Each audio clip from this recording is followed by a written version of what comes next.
Hello बच्चों, स्वागत है आपका दिशा क्लास स्टडी के इस ऑनलाइन प्लेटफॉर्म पर जो आपके लिए हमेशा से कार्यरत है और आगे भी इसी प्रकार से कार्यरत रहेगा। आशा करते हैं आप सभी मस्त होंगे और हम सभी मस्त हैं। तो जैसा कि आपको पता है कि हमारी क्लासेस अब से क्लासेस रेगुलर हो चुकी थी, मतलब रेगुलर हो क्या चुकी थी, मैंने बोला था कि रेगुलर रहेगी।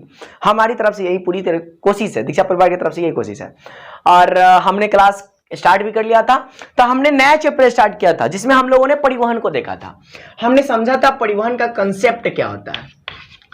परिवहन, आखिरकार ये जो परिवहन है ये जरूरत क्यों पड़ा इसका, इसके क्या क्या प्रयोग है हमारे लाइफ में, इसका क्या इंपोर्टेंस है, इसका क्या महत्व है और आखिरकार इसकी जरूरत हमारे शरीर में क्यों पड़ी, इसको देखने के लिए हमने फर्स्ट नंबर वीडियो दिया था। मतलब कल की क्लास हमने देखा था। तो कल की क्लास में मैंने इतना पूरा चर्चा कर दिया था। आज जैसा कि आपको पता है कि परिवहन का परिभाषा हम लोगों ने पढ़ा था, उसके अंतर्गत मैंने बताया था कि ये पौधों में परिवहन, हम लोग नेक्स्ट टॉपिक स्टार्ट किए थे कि पौधों में परिवहन। और पौधों में परिवहन के लिए एक विशेष प्रकार का मंडल पाया जाता है जिसका नाम मैंने दिया था कि टॉपिक हम लिख देते पुनः पौधों में। टॉपिक वैसे आप लोगों को पता होगा, बार बार लिखने की जरूरत नहीं, जगह नहीं रहता, आपको भी पता है। पौधों में पदार्थों का परिवहन, हमें यह समझना पड़ेगा, ठीक है। तो इसके लिए मैंने आपको बताया था कि पौधों में पदार्थों के परिवहन के लिए एक विशेष प्रकार का मंडल पाया जाता है, एक विशेष प्रकार का परिवहन तंत्र पाया जाता है।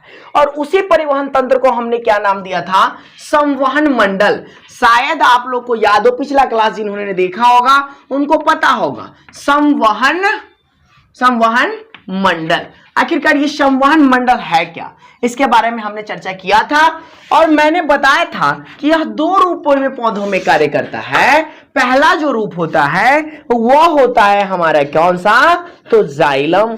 दूसरा होता है हमारा कौन सा, तो वह है फ्लोएम।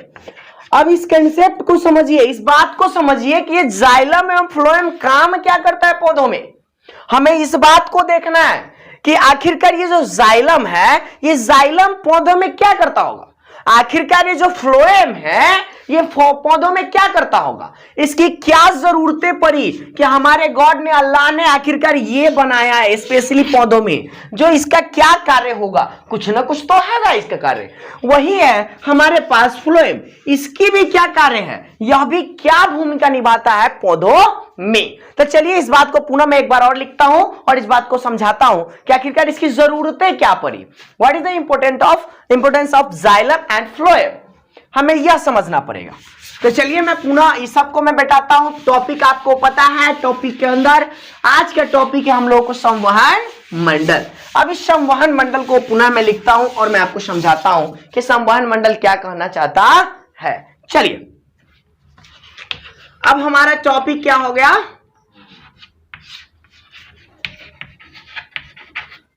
संवहन मंडल हो गया। अब चलिए इस संवहन मंडल को हम देखते हैं कि यह क्या कहना चाहता है। ये हमारा संवहन मंडल के दो बेटे हो गए। संवहन के मंडल के कितने बेटे हो गए, दो बेटे हो गए। पहला हो गया हमारे पास कौन सा, तो जाइलम। दूसरा हो गया हमारे पास कौन सा, तो वो है फ्लोएम। अब इस बात को समझिए कि ये जाइलम और फ्लोएम है क्या। सबसे पहले तो एक बात याद रखिए, इसमें जॉ आ गया और इसमें फ आ गया। अब इस जॉ से आप लोग को रिलेट मैं कर रहा हूं ताकि आपको याद रहे कि जॉ से होता है जल, और जब धरती से जल आता है तब उसमें खनिज लवण भी मिले होते हैं, क्योंकि खनिज का परिभाषा हमारा कहता है कि धरती से खन की निकाली गई वो हर एक वस्तु, वो सारी की सारी चीजें खनिज कहलाएगी। मतलब जिसको हम खन के निकालते हैं वो हमारा क्या कहलाएगा, खनिज कहलाएगा। तो आपको मैंने बताया क्या कि जल कहां से मिलेगा, तो रूट के द्वारा जल से मिलेगा। अभी मैं पढ़ाऊंगा मैं, ठीक है। तो जल और खनिज लवण प्लस क्या हो जाएगा, खनिज लवण, खनिज लवण। तो जो जल और खनिज लवण का संचरण, संवहन पूरे के पूरे पौधे के बॉडी में करता है और वही जाइलम कहलाता है। बात को समझिए, मैंने क्या बताया आपको कि इसका कार्य क्या है कि पौधों में जल तथा खनिज लवण को पूर्णतया लेकर के जाना। जल एवं खनिज लवण को ढोकर के लेकर जाएगा, समझ में आ रही बात। और दूसरा हो गया फ्लोएम। तो फ से क्या हो गया फल, फ से क्या याद रखिए फल। और फल वाकई में याद रखिए, फल वाकई में हम लोगों के लिए पौधे नहीं बनाते, उनका गुण है फल बनाना। क्या चीज के लिए पता है आपको, कि वह इसलिए फल बनाते हैं ताकि आने वाले समय में अगर उनके पास वाकई में भोजन बनाने की शक्ति न रही तब उस फल से अपना भोजन कर सके। लेकिन हम लोग क्या समझते हैं कि वो मेरे लिए फल बनाए हैं, जो कि गलत है, समझ में आ रही बात। तो हमारे लिए फल नहीं बनाते, वो अपने लिए बनाते हैं, लेकिन उसमें एक विशेष प्रकार का रस स्रावित होता है जिसके कारण से फल पक जाता है और फल टपाक से निकलता है और युधिष्ठिर सर जी अपना पेट में डाल लेते हैं, समझ में आ रही बात। तो इस प्रकार से होता है। तब फ से फल, और वह भी तो भोजन ही है, तो जो भोजन का संचरण करे वह हमारा क्या हो जाएगा, फ्लोएम, भोजन। देखो कोई भी चीज को मैं बार बार कहता हूं, हर चीज को रट के याद नहीं किया जा सकता, हर चीज को रट के याद नहीं किया जा सकता। आपको कम से कम इस बात को रिलेट करके समझना चाहिए, हर चीज को जोड़ करके समझो कि जो जल का संचरण और खनिज लवण का संचरण, जल है तो खनिज लवण की जल कहां से आएगा, जड़ से आएगा, मतलब नीचे से, धरती के अंदर से, और धरती के अंदर ही तो खनिज लवण है, और उस खनिज लवण को बेचारे को क्या किया, लिया। अब जल एवं खनिज लवण का जो संचरण करेगा वो क्या कहलाएगा, जाइलम, और जो फल का संचरण मतलब भोजन का संचरण करेगा वो हमारा क्या कहलाएगा, फ्लोएम। अब हम एक पॉइंट डालते हैं कि आखिरकार जाइलम फ्लोएम में अंतर क्या होता है। तो जाइलम एवं फ्लोएम में क्या अंतर होता है इस बात को समझते हैं। चलिए एक पॉइंट हम लोग डालते हैं और इसमें डालते हैं what is the difference between xylem and phloem. आखिरकार जाइलम फ्लोएम में अंतर क्या है। चलिए इस बात को हम लोग लिखते हैं और इस बात को समझेंगे, दोनों को हम अंतर समझाएंगे। जाइलम एवं फ्लोएम में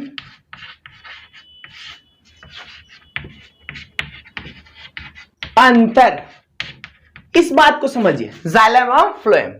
देखिए एक बात हमेशा याद रखिएगा, आपको जेना लिखना है, अगर पॉइंट बाय पॉइंट बनाकर लिखिएगा तैयो, चाहे जैसे लिखिएगा तैयो। मतलब अगर मान लीजिए मैंने जाइलम लिख दिया, जाइलम, मैंने जाइलम लिखा, जाइलम को पॉइंट मुझे लिखना होगा, जाइलम को पॉइंट में लिख दूंगा। बाद में जाकर के ए नंबर यहां पर दे दिए, बी नंबर यहां पर दे दिए, यहां पर हम लोगों ने फ्लोएम लिखा और फ्लोएम लिख करके फिर फ्लोएम का पॉइंट लिखेंगे, तैयो नंबर देगा। एक बात हमेशा याद रखिएगा, नंबर तब भी देगा क्योंकि आपने पूरी की पूरी बातें सही लिखी है, लेकिन एगो जो होता है ना अट्रैक्टिव तरीके से लिखना, जो मतलब आपको अच्छा लगता हो, ताकि जो एग्जामिनर है, जो कॉपी चेक करने वाला है, वो कॉपी जो चेक कर रहा चेकर, उनको वो देख करके अच्छा लगे, अट्रैक्ट करे, तभी वो नंबर देगा।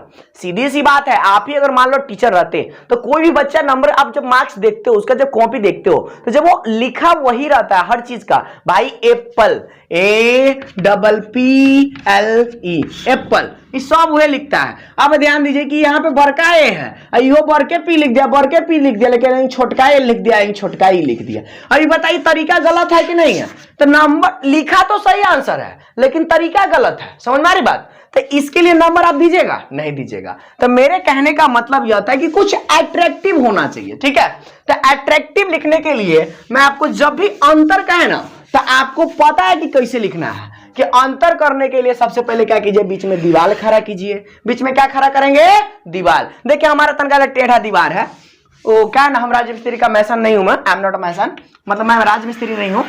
तो राजमिस्त्री नहीं होने के कारण मेरा दीवार तनका टेढ़ा हो गया, तो मैं जाइलम डालता हूं। मैंने क्या डाला, जाइलम। तो हम दीवार खड़ा किए, ठीक है। उसके बाद हम लोग को खड़ा करना है यहां पर क्या, फ्लोएम। दूगो भाई है, अब दूगो भाई में अब बंटवारा हो गया, दोनों भाई में क्या हो गया, बंटवारा हो गया। मतलब अब जनबे करते हैं, गांव घर में रहते हैं तो जनबे करते, शादी ब्याह होता है तो दोनों भाई में बंटवारा होबे करता है। वह बात है, ये बेचारा आगे आप कहता है कि दोनों में की अंतर है, तो दोनों में अंतर बताना पड़ेगा कि दोनों भाई में की अंतर है। तो चलिए अब अंतर को हम डिफाइन करते हैं कि आखिरकार जाइलम फ्लोएम में क्या अंतर है। अब इस कंसेप्ट को हमें समझना पड़ेगा कि जाइलम और फ्लोएम में क्या अंतर होता है। सबसे पहले यह पॉइंट लिखें कि जाइलम और फ्लोएम यह पेड़ पौधों के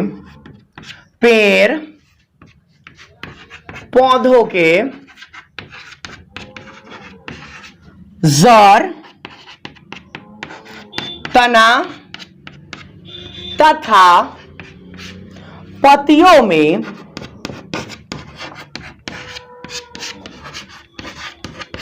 पाया जाता है। हमने क्या लिखा कि यह पेड़ पौधों के जड़ तना तथा पत्तियों में पाया जाता है। ये हमने पॉइंट लिखा। अब इसका बी नंबर पॉइंट हम लोग लिखते हैं। बी नंबर पॉइंट क्या लिखेंगे, चलिए इसका बी नंबर पॉइंट लिखते हैं। देखिए ये ए नंबर है, आप दे सकते हैं, इसको हम लोग बी नंबर दे सकते हैं। यह एक मृत कोशिका है। यह एक मृत कोशिका है। दूसरा हम लोग सी नंबर में क्या लिखेंगे, यह दूसरा नंबर पॉइंट मतलब तीसरा नंबर पॉइंट, यह जल एवं जल में घुलित खनिज लवण का स्थानांतरण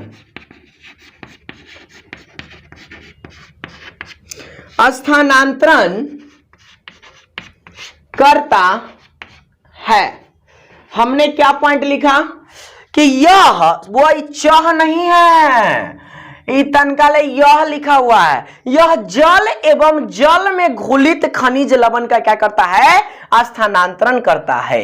अब इसका अगला number point D number point अगर लिखे तो हम क्या लिख सकते हैं, इसमें हम लोग लिखेंगे इसमें जल एवं खनिज लवण का बहाव ऊपर की ओर होता है। हमने सारा का सारा पॉइंट पहले जाइलम का लिख लिया। अब हम लोग सारा का सारा पॉइंट फ्लोएम का लिखते हैं। उसके बाद पुनः अपने आदत के अनुसार इस दोनों में अंतर को समझेंगे। अब चलिए इसका पॉइंट लिखते हैं। यह उत्तक, देखो यह उत्तक है, अभी मैं समझाता हूं, यह उत्तक है। यह उत्तक, चलो आया है उत्तक तो हम बता ही देखते हैं, यह भी हम लिख सकते हैं। यह उत्तक पेड़ पौधों के जड़ तना तथा पत्तियों में पाया जाता है। उत्तक क्या होता है ध्यान दीजिए। आप लोग अगर क्लास 9 में पढ़े होइएगा तो आप लोग क्लास 9 के फर्स्ट नंबर चैप्टर में ही आप लोग को पढ़ना था कि कोशिका जीवन की आधारभूत में संरचनात्मक इकाई, मतलब सबसे छोटी इकाई क्या होती है, कोशिका होती है। हमारे शरीर की सबसे छोटी से छोटी इकाई क्या होती है, कोशिका होती है। और उन्हीं सारे कोशिकाओं के मिलने से हमारा क्या चीज का निर्माण होता है, उत्तक। मतलब जब बहुत सारी कोशिकाएं किसी खास चीज के निर्माण के लिए हमारे पास आगे बढ़कर के आती है, वही हमारा क्या कहलाती है, उत्तक कहलाती है। और बहुत सारे उत्तक जब आकर के एक साथ किसी चीज का निर्माण करते हैं तो वह हमारा क्या चीज का निर्माण करेंगे, अंग कहलाता है। और जब बहुत सारे अंग एक साथ मिल जाते हैं तो क्या चीज का निर्माण करते हैं, अंग तंत्र का निर्माण करते हैं। और वही अंग तंत्र मिलकर के एक पूरे जीव का निर्माण करता है। कहने का मतलब ध्यान दीजिए आप लोग को, चलो तनकाली हुआ गया तो तनकाले चर्चा करिए देते हैं। बउआ हो लड़की में की पायल जाय छै, क्रोमोसोम XX, लड़का में की पायल जाय छै, XY। अब एक बात बताइए, XX क्रोमोसोम कहां, लड़की में, XY क्रोमोसोम कहां, लड़का में। अब इसमें से X निकला और इसमें से X निकला, अब बना क्या, XX। आपको पता है ये लड़की है तो ये क्या पैदा लेगी, X1 लड़की पैदा लेगी। अब ध्यान दीजिए इधर से X निकला, ये मिल गया किसके साथ, Y के साथ। अब यह क्या बनाएगा, XY बनाएगा।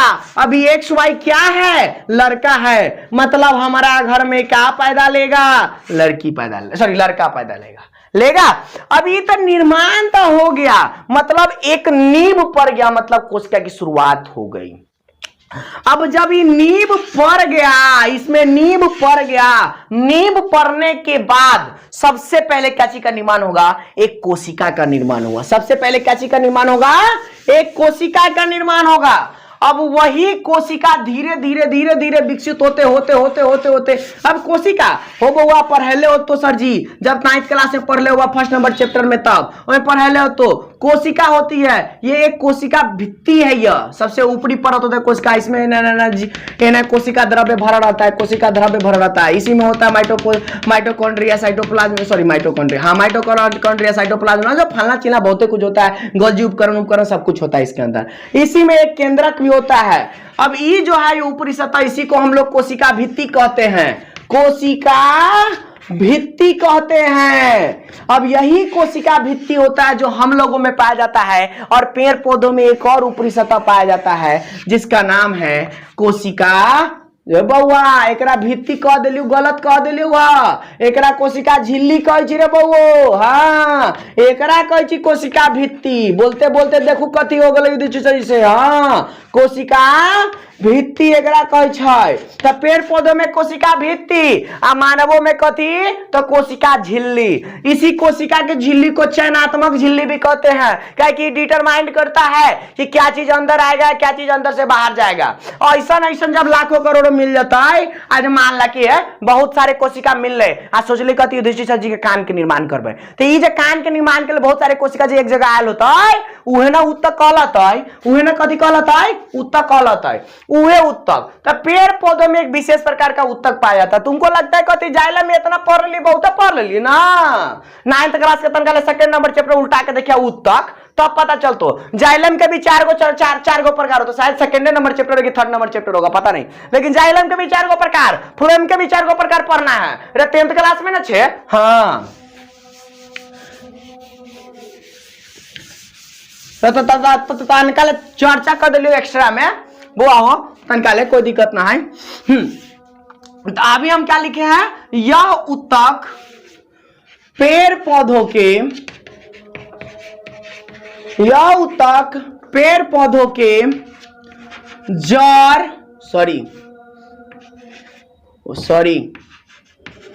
जड़, तना तथा पत्तियों में पाया जाता है।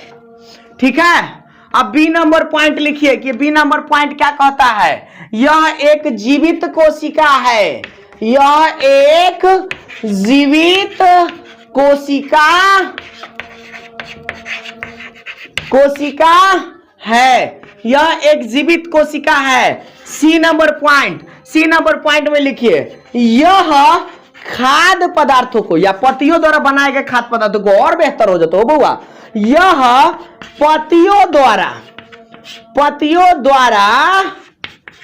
बनाए गए खाद्य पदार्थों को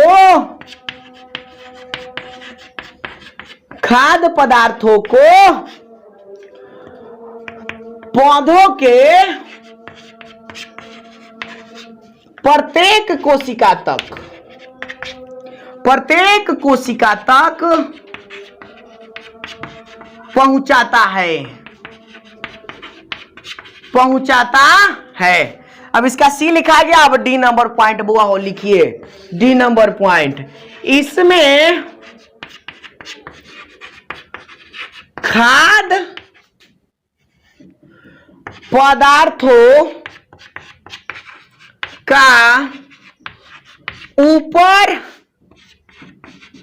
एवं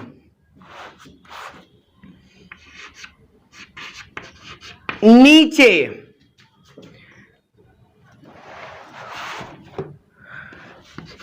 दोनों तरफ परिवहन होता है। अब इसके अंतर को समझते हैं। देखिए मैंने इसमें भी 4 गो पॉइंट, 1 2 3 4, 1 2 3 4, 4 पॉइंट इसमें भी, 4 पॉइंट इसमें भी। अब इसके कंसेप्ट को समझिए कि यह क्या कहेगा। ध्यान दीजिए, हमने इसमें भी लिखा कि यह उत्तक पेड़ पौधों के जड़, तना तथा पत्तियों में पाया जाता है। फिगर बना के दिखाएंगे। उसके बाद बोला यह उत्तक पेड़ पौधों के जड़, तना तथा पत्तियों में पाया जाता है। इस दोनों में कोई अंतर नहीं, यह भी पेड़ पौधों में पाया जाएगा। और पेड़ पौधों में विशेष जगह पर, जहां क्या है, जड़ में पाया जाएगा, तना में पाया जाएगा और पत्तियों में पाया जाएगा। समझ में आ रही बात? क्यों पाया जाएगा वो मैं समझाता हूं। यह एक मृत कोशिका है।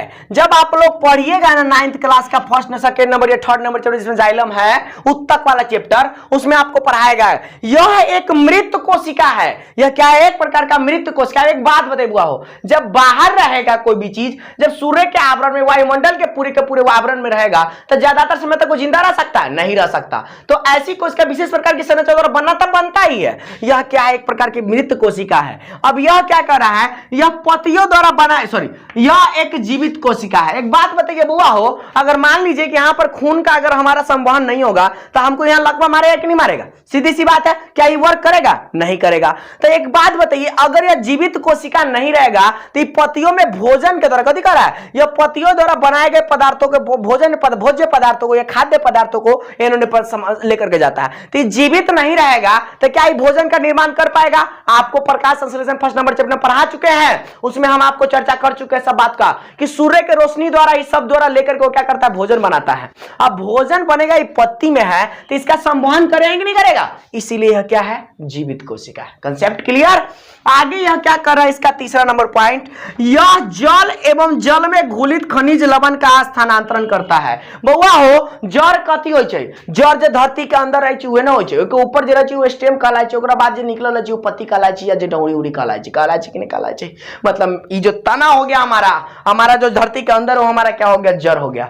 तो वो जड़ जो है, वह जड़ न होकर जहां तक पानी खोजता है, खोजते तक फैलता जाता है। जब तक उसका जितना ज्यादा पानी की आवश्यकता वो पूरा नहीं होता, तब तक वो जड़ फैलता रहता है। अगर कोई पौधा रोपे आप, वो देखिएगा छोटका रहेगा तो तन के जल की जरूरत होगा, जड़ तनके को रहेगा, लेकिन जही बढ़ेगा उसका जड़ भी बढ़ता जाएगा। क्यों? क्योंकि वो जितना बढ़ता है उसको उतना ही आवश्यकता है जल का।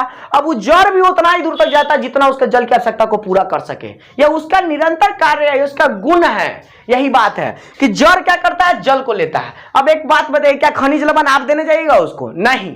उसका गुण है कि जल में जनित, मतलब जितना जल में खनिज लवण रहता है वो जल के माध्यम से ही जाता है। खनिज लवण कहाँ है? धरती के अंदर। वो बेचारा जड़ के द्वारा, जब जड़ जो जल लेता है उसमें जो खनिज लवण लेता है उसको लेकर के आगे बढ़ता है। वही घुलित खनिज लवण को क्या करता है? स्थानांतरण करता है। आगे कह रहा है इसमें समझते फिर, यह पतियों द्वारा बनाए गए बुआ हो, गए छूट गल हो, गए लिख लिया, बनाए गए खाद्य पदार्थों को पौधों के, या खाद्य पदार्थों का पौधों के प्रत्येक कोशिका तक पहुंचाता है। मतलब कोशिका तक, प्रत्येक अंग तक, प्रत्येक भाग तक, हर जगह लिख सकते हैं, कोई दिक्कत नहीं है। आपकी मर्जी। एक वो बात बताए थे, आपका हर है, आपका खेत है, आपका हर बैल आपका खेत, आपको जो बोना है बोइए ना, वो ये हरे बैल ना हो तोहर, ये ना तोहर खेत है, आई पर तू जे बो दो, जे बोई छी बिछने ना है। हाँ, आई पर तू जितना मेहनत करबो उतना रिजल्ट दे दो। कहने का मतलब आप जितना ज्यादा लिख के याद कीजिएगा उतना अच्छा नंबर आएगा कि नहीं आएगा? तो हमारे हर बैल, हमारे खेत, आप जो लिख रहे हैं वो आपका बीज, आप जितना इस पर मेहनत कीजिएगा वो आपका मेहनत, और ऊपर जो रिजल्ट आएगा, जो फल मिलेगा, मतलब फसल अच्छा हुआ है। जितना मेहनत कीजिएगा फसल अच्छा होगा। एगो बात है कि वो मौसम पे निर्धारित करता है, किसान वाला बात, लेकिन आपका मौसम पे निर्धारित नहीं करता, वो निरंतर आपके मेहनत पे आधारित करता है। बात आ रहा समझ में? रे यही तो खास बात है यार। किसान बेचारा, वो मौसम आएगा बिगाड़ देगा, भूकंप आएगा, बारिश नहीं आएगी, फसल बर्बाद हो जाएगा, लेकिन आपका क्या है? वो आपका मेहनत है, आप जब चाहो तब, जितना ज्यादा स्वैग से स्वागत कीजिएगा इसका, उतना ज्यादा आपका स्वागत करेगा मार्क्स लेने के टाइम में। समझ में आ रही बात? तो कीजिए इसका स्वैग से स्वागत। वही बात बोले हैं, आपका हर बैल आपका खेत, जो बोना है बो दीजिए, जितना मेहनत कर सकते उतना मेहनत कीजिए, फल आपको अच्छा ही देगा, खराब दे नहीं सकता। यह पतियों द्वारा बनाए गए खाद्य पदार्थों का पौधों के प्रत्येक कोशिका तक पहुंचाता है। पहुंचा दिया। जो भी पतिया खाना बनाता है वो क्या करता है? इसको बेचारा ये बेचारा ढो करके ले करके जाता है, यही काम है इसका। आगे ध्यान दीजिए इसको, ये क्या कर रहा है? इसमें जल एवं खनिज लवण का बहाव ऊपर की ओर होता है। सर ऊपर की ओर कहाँ होता है, नीचे की ओर कहाँ नहीं होता है? बुआ हो, ये जल के ले जा वाला अगर ऊपर की ओर ना होती है, अगर नीचे की ओर होती है, तो सोच करके देखा पौधा इतना बड़का हो जाए, वो बेचारा जितना जल ऊपर लेकर यदि पता चलती सब पानी कहाँ चल गए? नीचे चल गए, तो पौधा के हर अंग के मिलता है नहीं। इसीलिए यह खास गुण है, इसीलिए तो लिखल है कि बेचारा जल को कहां ले जाता है, ऊपर की ओर लेकर के जाता है, नीचे की ओर ना है कि जब ये नीचे कर लेकर के जाएगा तो पूरा कोशिका के जितना जल होगा बेचारा का पूरा नीचे चला जाएगा और कोशिका को मिलेगा नहीं, ऊर्जा की निर्माण नहीं होगा, बेचारा पौधा क्या होगा, पेड़ क्या होगा, टेंगड़ जाएगा ना, टेंगड़ जाएगा ना। इसीलिए विशेष गुण है, इसको हमेशा याद रखिएगा। इसमें जल एवं जल में घुनित खनिज लवण का बहाव करोगे, कुछ भी हो जल को क्या करता है तो ऊपर की ओर लेकर के जाता है, नीचे की ओर नहीं लेकर के जाएगा। यही खास गुण है इसके अंदर, समझ में आ रही बात। ये आगे लिखेगा इसमें खाद्य पदार्थों का ऊपर एवं नीचे दोनों तरफ अगर परिवहन होता है, ध्यान दीजिए। अब एक बात बताइए, ये बेचारा अगर ऊपर और नीचे हर जगह पर हर तरफ अगर नहीं जाएगा तो क्या काम चलेगा, क्योंकि पत्तियों में भोजन बना, अब पत्तियों से हर जगह इसको ऊपर भी जाना होगा नीचे भी जाना होगा ना, तो फिर जड़ के नहीं मिलेगा, जड़ नहीं लेगा तो खनिज लवण नहीं जाएगा, पौधा का काम नहीं करेगा, जड़ अगर खत्म हो जाएगा तो सोचिए क्या होगा। मतलब यह हर तरफ से इसका संवहन करता है। आशा करते हैं आपको जाइलम फ्लोएम आपको समझ में आएगी। चलिए इसका फिगर बनाते हैं, फिर आपको समझाते हैं कैसे इसका फिगर बनाते हैं। इसको नोट कर लिए होइएगा, आशा करते हैं हम। चलिए हम आगे बढ़ते हैं, अब इसका फिगर देख लेते हैं।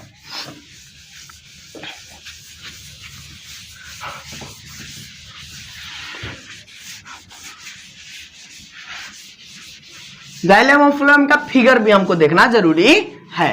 वैसे आप लोग तो फिगर बनाने में एक्सपर्ट हैं, क्या युधिष्ठिर सही से सीखिएगा, हमको तो वैसे भी नहीं आता है कुछ, बस आप लोगों के दया में से कुछ है, बस समझते हैं आप भी। चलिए जाइलम का हम बनाते हैं, इधर हम फ्लोएम का बनाते हैं। बुआ हो ये मय लिखल है, तनका ले दिक्कत हो गई, समझ रहा है ना। फ्लोएम बुआ हो लय लिखल है, तो सब कुछ और ना समझ लिया। हाँ ये फ्लोएम लिखल है। अब इसका फिगर बनाते हैं कि अब फिगर क्या है। फिगर अब ध्यान दीजिए, आप लोगों को किताब में दिया होगा, ये किताब जो दिलो तो ना, किताब ये किताब दिया होगा, हो ये किताब हमारे पास है, ये किताब हो तोड़ सबके साथ, है ना। ये तोड़ सबके जो किताब हो पेज नंबर शायद 24 में जो होता ना ये लिखल होता, ये पिक्चर दिलो, ये पिक्चर हम लोग लिखे, ठीक है। ये पिक्चर हम बनाबे छो, हो बुआ हो पिक्चर बनाबे छो, हम बुआ कथी कहलियो पिक्चर बनाबे छो, तू देखिया तू। हाँ सर जी बनाओ, हाँ ठीक है हम बनाबे छो। बुआ हो है ना, हो तो है ना हो ऑयल में से तनका ले एना करके एना निकालिए, आप देखो ये से तनका ले टेढ़ है, एना करके एना निकाल करके एना, हाँ फिर तनका ले एना करके एना जाइए, फिर से तनका ले सिकुड़ा करके एना जाइए। देखिए sir ji same to same बना दिए, और गजब। हाँ चलिए आगे ध्यान दीजिए। अब फिर एगो नाइट्रोजन दंड हम खींचे, फिर एगो नाइट्रोजन दंड खींचे, फिर ऐसा ने बनाइए ना जेना ये बनाए थे। हाँ तो बना दीजिए सर जी, बना दीजिए, जो होगा हम फरिया लेंगे। हाँ फरिया लेंगे, अरे तू सब है तो टेंशन किस बात का है यार, आप है तो हम हैं, आपके रहते हमारी जिंदगी में कोई खुशियां थोड़ी ना कम है यार। चलिए ये हो गया हमारा। उसके बाद आपको इस प्रकार की संरचना पाई जाएगी। बुआ हो ये देखा ना, एक विशेष प्रकार की संरचना।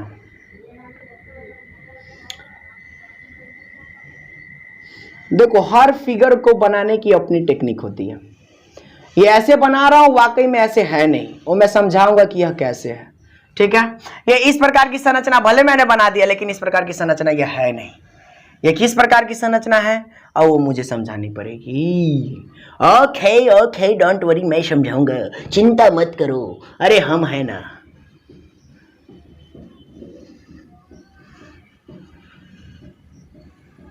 वाह युधिष्ठिर जी वाह, क्या बनाए हैं आप, मजा आ गया। जय युधिष्ठिर, अपने बड़ाई अपने से नहीं करना चाहिए, वो बात तो सही है। ध्यान दीजिए, मैंने ये संरचना बनाया, इसमें एक प्रकार की संरचना आपको ये भी पाई गई होगी।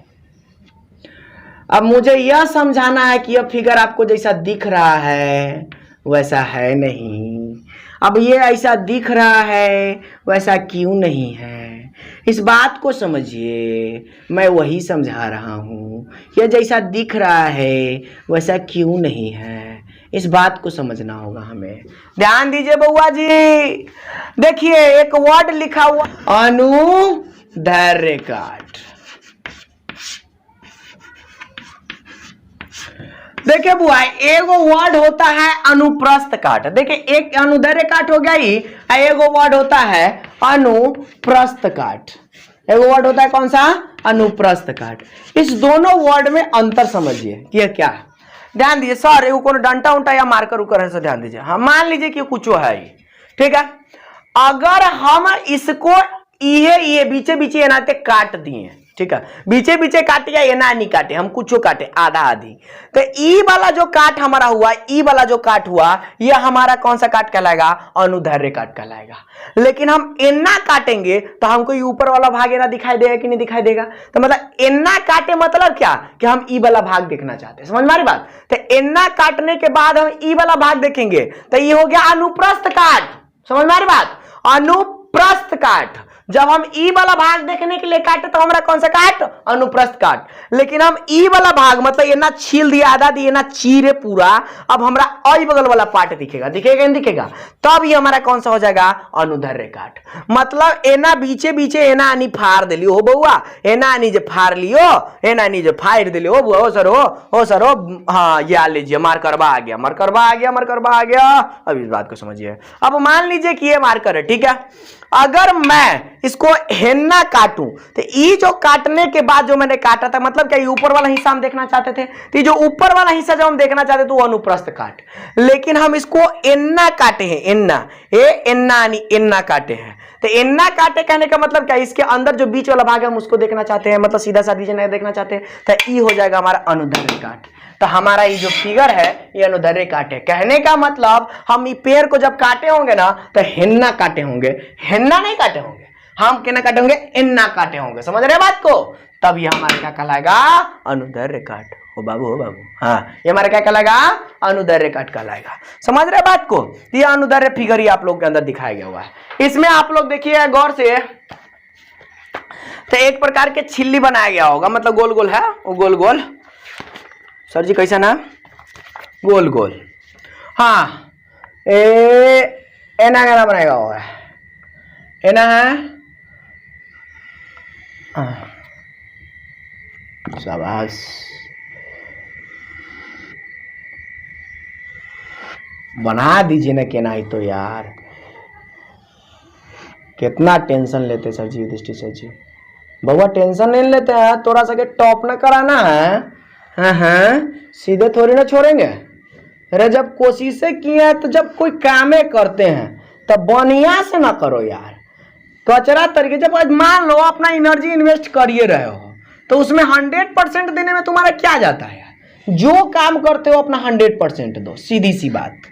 ना तो जय जय सिया राम, अपना मस्ती में रहो चूर। हाँ अब एक बात बताइए, जल है, यह बेचारा क्या करेगा? जल को ये सीधे ऊपर की तरफ लेकर के जाएगा। अब ये फिगर जेना दिख रहा हो ना है नहीं, ये काहे बोले थे सर? अब इस बात को समझिए, ध्यान दीजिए। जब आप लोग गोलका सीढ़ी पर चढ़ते हैं, जब मान लीजिए हमको 3 मंजिला पे जाना है, और 3 मंजिला पर जाने के लिए देखिएगा ना, ना गोल गोल चढ़ करके जाना पड़ता है। ये है ना जो गोल गोल चढ़ के जाना पड़ता है ना, सॉरी ये लपटा गया, माइक लपटा गया। हाँ ये ना जो गोल गोल चढ़ के जब जाना पड़ता है ना, तो ये वाला में ऊपर से देखिएगा ना तो कोनो एक वो साइड दिखाई देगा। समझ में आ रही बात? हल्का सा कटा हुआ भाग दिखाएगा, मतलब वो रहता तो एना है लेकिन हमको दिखाई देता है क्या कि कटा हुआ है, बशर्ते यह कटा हुआ भाग नहीं होता। समझ में आ रही बात? लगता नहीं चढ़ा हुआ है लेकिन चढ़ा हुआ नहीं रहता, मतलब एना जाएंगे फिर एना सीढ़ी पर चढ़ के फिर एना जाएंगे। समझ में आ रही बात? तो इस प्रकार की संरचना है ये स्पेशल। समझ में आई बात? तो ये हो गया हमारे पास। अब ये जाइलम का था तो हम लोग जाइलम लिख लेंगे। ये जाइलम वाहिकाएं हैं, जाइलम में वाहिका है ना, जाइलम वाहिकाएं हैं, जाइलम वाहिकाएं, ठीक है। दूसरा हो गया हमारे पास फ्लोएम का। फ्लोएम की संरचना में एक प्रकार की विशेष संरचना है, यहाँ पर दीवार खड़ा करना लीजिए, ये नगारी जाइलम, ये नगारी फ्लोएम। तो इसके लिए हम लोगों को विशेष संरचना इस प्रकार के ऐसे बनाना पड़ेगा, ये ऐसे बनाएंगे, फिर ऐसे कर करके ऐसे आना पड़ेगा, फिर ये हो गया हमारे पास, ये हो गया, फिर हमारे पास ये हो गया, फिर हमारे पास ये हो गया। ये एक प्रकार के, मान लीजिए कई को बनाइए ना भाई, आपकी मर्जी। ये जो आप करिया करिया देख रहे नहीं, वाकई में कुछ ना कुछ भरा रहता है। में हेना एगो है, एना बना दीजिएगा, ठीक है। में एना बना दीजिएगा, ठीक है। में एना बना दीजिएगा, इस सब में है कर दीजिएगा।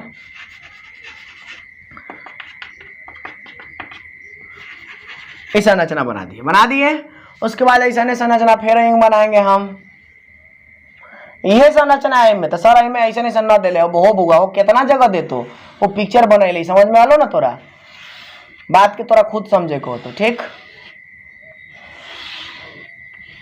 ये हो गया हमारे पास एक प्रकार की संरचना हमको यहाँ पर भी उपस्थित थी, एक प्रकार की विशेष संरचना यहाँ पर भी वो पतला धारी होगा, उसको काहे छोड़ दिए आप। ये पतला धारी को भी आपको यहाँ पर लेना पड़ेगा। इधर भी पतला धारी एकदम लाइट वाला में है, एकदम लाइट एकदम पतला में। हाँ ये पतला धारी है, आप इसको भूलिएगा नहीं, याद रखिएगा। इधर भी पतला धारी है, देखिए ध्यान से देखिए, ध्यान से भूलिएगा नहीं इसको। ये पतला धारी है हमारे पास, ठीक है।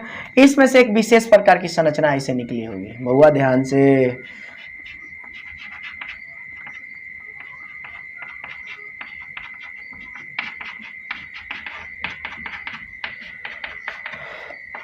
ये बना, मतलब जाने दीजिए ना भाई साहब, सटा दीजिएगा। लीजिए हमारा सर 9 सटली तो कथी की दीजिए सटाएगा ना कल की। ले हम तो सटा दीजिए, ले लीजिए हम सटा देते हैं।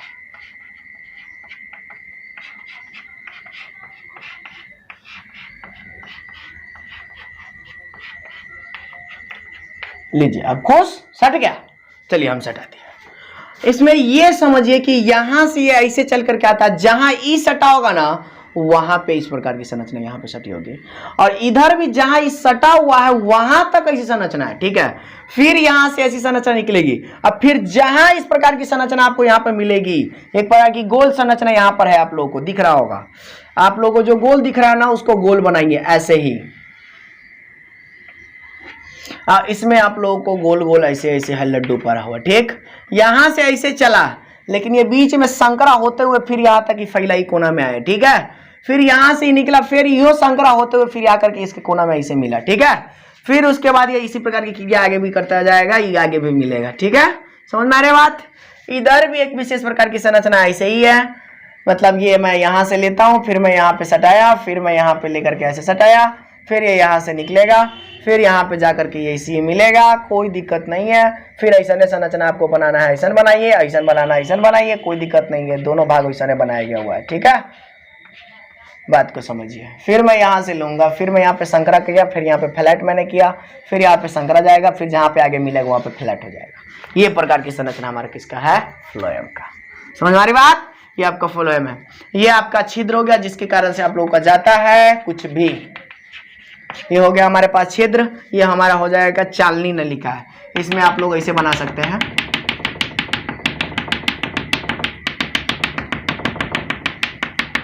आप लोग पेन से बनाइएगा, ज्यादा अच्छा बनेगा, समझ रहे हैं ना। हमारा तनका ले मोटा पेन है।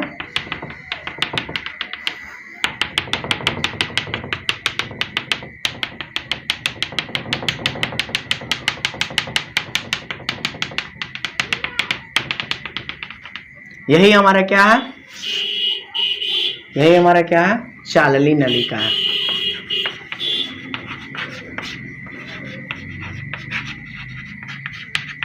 चालनी नलिकाएं हैं, ठीक है। ये हमारा हो गया। तो ये हमारा जाइलम का हो गया, ये हमारा फ्लोएम का हो गया। तो आज की कथा मैं यहीं पे समाप्त करता हूं। कल मैं आप लोगों को पढ़ाऊंगा क्या, पौधों में पदार्थों के परिवहन की क्रिया विधि। ये अगला टॉपिक है हमारा। तो आज के लिए इतना ही। Thank you so much. Keep smiling and be happy. Have a nice day. मिलते हैं अगले वीडियो में। दीक्षा परिवार एक बार फिर आपके लिए लौटेगा एक नए जोश और जुनून के साथ अगले वीडियो में। Thank you so much. Bye. जय हिंद, जय भारत।